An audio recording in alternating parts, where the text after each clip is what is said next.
And I now give the floor to the representative of Israel. Thank you, Mr. President. Thank you, Undersecretary DiCarlo. We'd like to thank EcoPeace for their statements. Thank you. Mr. President, we come together at a painful time for the Jewish people. On Saturday, as Jews everywhere were concluding the holiday of Passover, a gunman ran into the Chabad of Poway, California, and opened fire. Over 100 people in the middle of prayer were forced to duck for cover as the bullets flew across the room.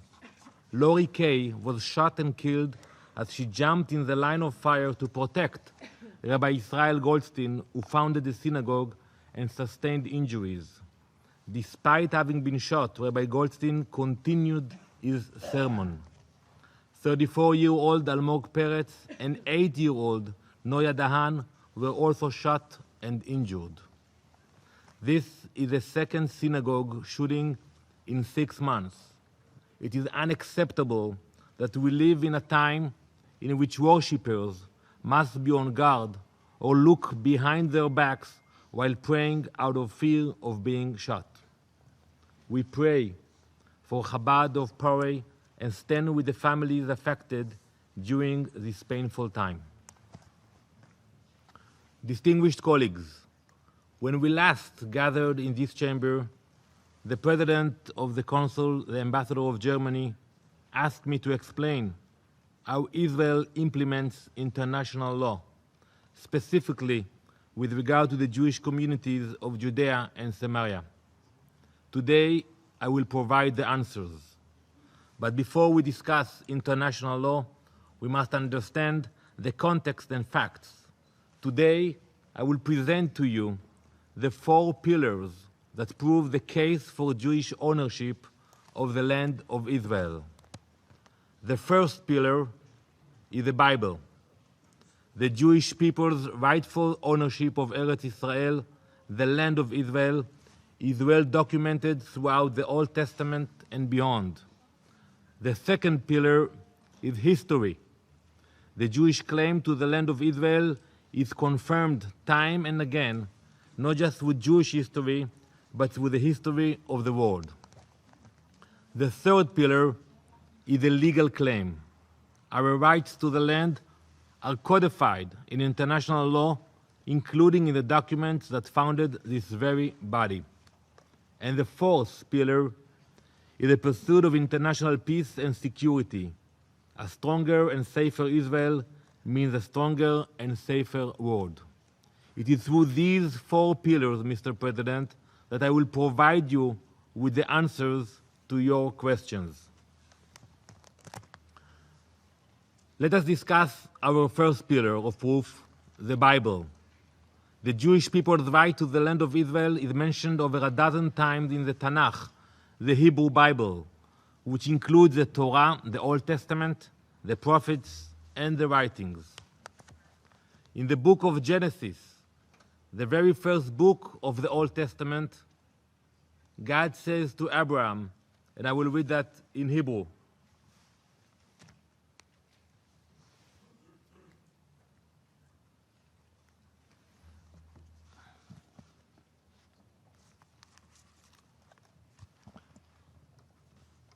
והקמתי את בריתי ביני ובינך ובין זרעך אחריך לדורותם לברית עולם, להיות לך לאלוהים ולזרעך אחריך, ונתתי לך ולזרעך אחריך את ארץ מגוריך, את כל ארץ כנען לאחוזת עולם, והייתי להם לאלוהים. And I will now read the translation in English. And I will establish my covenant between me and you and your descendants after you, throughout their generations, for an everlasting covenant. And I will give to you and to your descendants after you all the land of Canaan for an everlasting possession, and I will be their God. This is a deed to our land.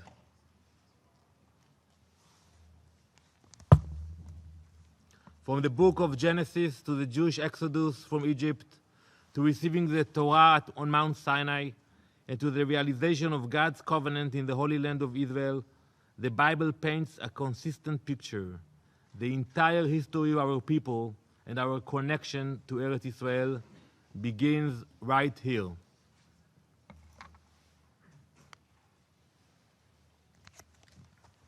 It is not just the Hebrew Bible or the 15 million Jews worldwide that accepts this right.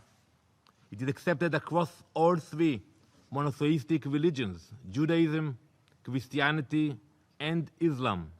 The Quran itself accepts the divine deed of the Jewish people to the land of Israel. Mr. President, the second pillar is the history of the land of Israel and the Jewish people over the past 2 millennia. The Jewish kingdom in Eretz Israel comprised 12 tribes. The largest of those tribes, the tribe of Judah, lived in the area now known as Judea. You all know the words Jew and Jewish. Jew and Jewish come from Judea. This was the kingdom over which King David and King Solomon ruled. It was a kingdom with Jerusalem as its capital. It was home to the first temple, destroyed by the Babylonians in the year 5087 BCE, and the second temple destroyed by the Romans in the year 70 CE. When the Romans destroyed the Jewish kingdom, they sent our people into the 2,000-year exile that kept most of us, not all of us, from our land. Even the Romans themselves admitted the land was ours. Those of you who visited Rome may recall that Emperor Titus famously commemorated his victory and the Jewish explosion by building an enormous arch on the Via Sacra in Rome. If you look in the arch, it includes an illustration of his men carrying away the menorah from the Jewish temple. But even though the Romans knew that the land was ours and we belonged in it, they attempted to erase our age-old connection to the land by renaming it Syria Palestina. Why Palestina? They attributed it as a southern province of the Syrian Empire. This is how the narrow strip of land in Eretz Israel, nestled between Egypt in the south and Lebanon in the north, came to be called Palestine. For the next 2,000 years, the land of Israel was conquered by the Crusaders, followed by the Ottoman Empire. But despite centuries of wars and conquests, the Jewish people never left. A Jewish community remained in Eretz Israel, the land of Israel, throughout this entire time. Although most of our community was forced into exile by the Roman Empire, we knew that someday we would return to our ancient homeland. For 2 millennia, Jews across the world continued to pray 3 times every day for our long-awaited return home to Zion, to Jerusalem. As we just said on Passover last week, as we do every year, next year in Jerusalem. Mr. President, if the Jewish people's deep and ancient roots in the land of Israel are not sufficient proof, let us consider international law, the third pillar. In 1917, Lord Balfour, Britain's Foreign Secretary, issued a statement of British support for the establishment of, and I quote, a national home for the Jewish people. The Balfour Declaration designated this national homeland in Eretz Israel. The Balfour Declaration also, in its own words, specifically endorsed the Zionist cause. As Lord Balfour wrote, and I quote, I have much pleasure in conveying to you on behalf of His Majesty's government the following declaration of sympathy with Jewish Zionist aspirations, which has been submitted to and approved by the Cabinet. After the Ottoman Empire surrendered in World War I, the British took legal ownership over the land of Israel. With that legal ownership, they were able to issue the Balfour Declaration and commit to helping establish a national home for the Jewish people in our historic homeland. In 1922, the mandate of the League of Nations not only states its support for the establishment of a Jewish national home, it encouraged and facilitated the return of Jews in the diaspora to our homeland. It confirms, and I quote, the historical connection of the Jewish people with Palestine and to the grounds for reconstituting their national home in that country. These documents are Zionist documents. By definition, Zionism is the realization of the right of the Jewish people to self-determination and sovereignty in the land of Israel. That is what Zionism means, no more, no less. It appears in international law in essence and word for word. In 1945, the UN Charter was adopted, drafted in the wake of the Holocaust. It guarantees the right of peoples to exercise self-determination. It also refers to, and I quote, the inherent right of individual or collective self-defense if an armed attack occurs against a member of the UN. One people's pursuit of self-determination could not undermine the safety and security of another nation. 2 years later, the UN Partition Plan called for the establishment of a Jewish state and an Arab state in the land of Israel. What we did, we accepted it, but the Palestinians did not. Instead of peace, they chose war and opened fire on the Jews. Our small, tiny, newly declared nation was suddenly under attack in 1948. On the last day of the British Mandate, Israel declared independence and immediately was attacked by 5 Arab armies that joined the Palestinians, hoping to destroy it. Israel won that war, and the hope and future of the Jewish people was saved. But the war of 1948 did not end with peace. It ended with armistice agreements between Israel and its neighbors. The armistice lines between Israel and Egypt, Jordan, Syria, and Lebanon were never considered international borders. They were simply lines designating the end of the first battle in the Arab war against Israel.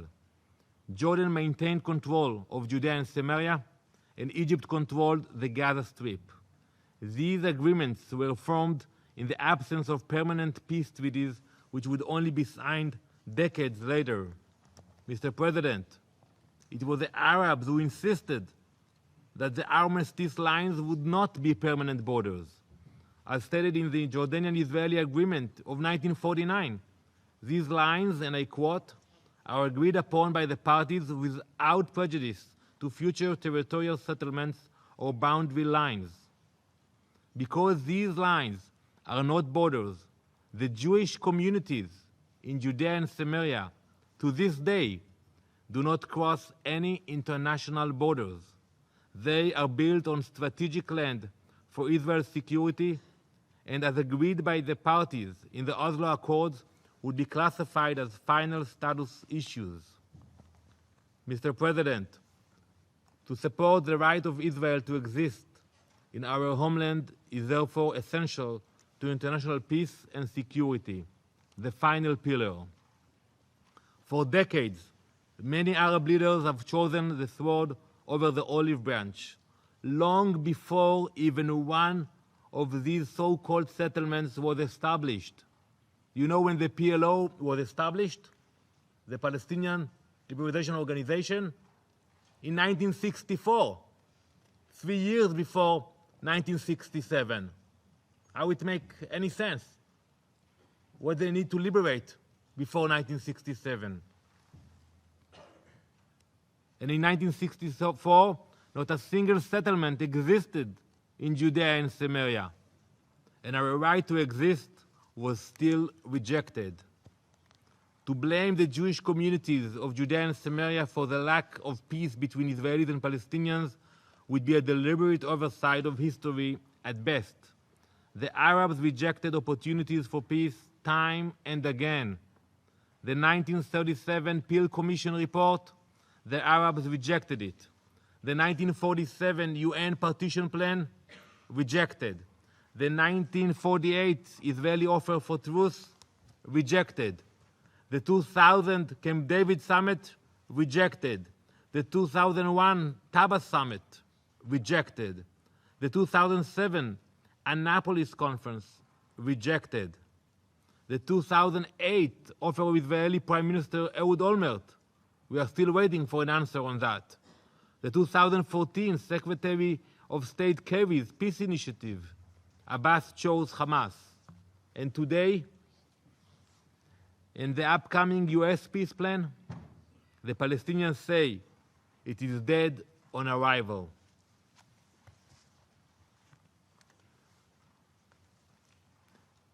Mr. President, it weakens the mandate of this body, which is tasked with making our world more peaceful and secure, to continue blaming the side that offers solutions and reward the side that rejects them. It is dangerous to praise the side that encourages hatred and bankrolls terrorism. Palestinian rejectionism is chronic. Palestinian leaders refuse to acknowledge the right of the Jewish people to self-determination in the land of Israel and insist on returning to the land in droves. This behavior directly contradicts all four pillars of the past and keeps us locked from forging peace in the future. There should be no reward for rejectionism. There should be no prize for aggression. Mr. President, real peace will be possible when the four pillars of the past are accepted and realized. But real peace will come when the four pillars of the future are put into action. These are the four pillars of the future. First, the Palestinians must accept and recognize the Jewish state of Israel. No Palestinian leader has ever said those words. Second, the Palestinians must end their campaign of incitement. Enough is enough. How can the international community expect us to make any concessions to a leader who pays his people to kill ours? Third, regional cooperation. We are already working together with many of our neighbors on security, on common goals, and on building relations.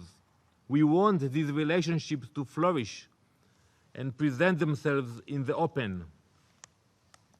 And fourth, we will never do or agree to anything that compromises our security.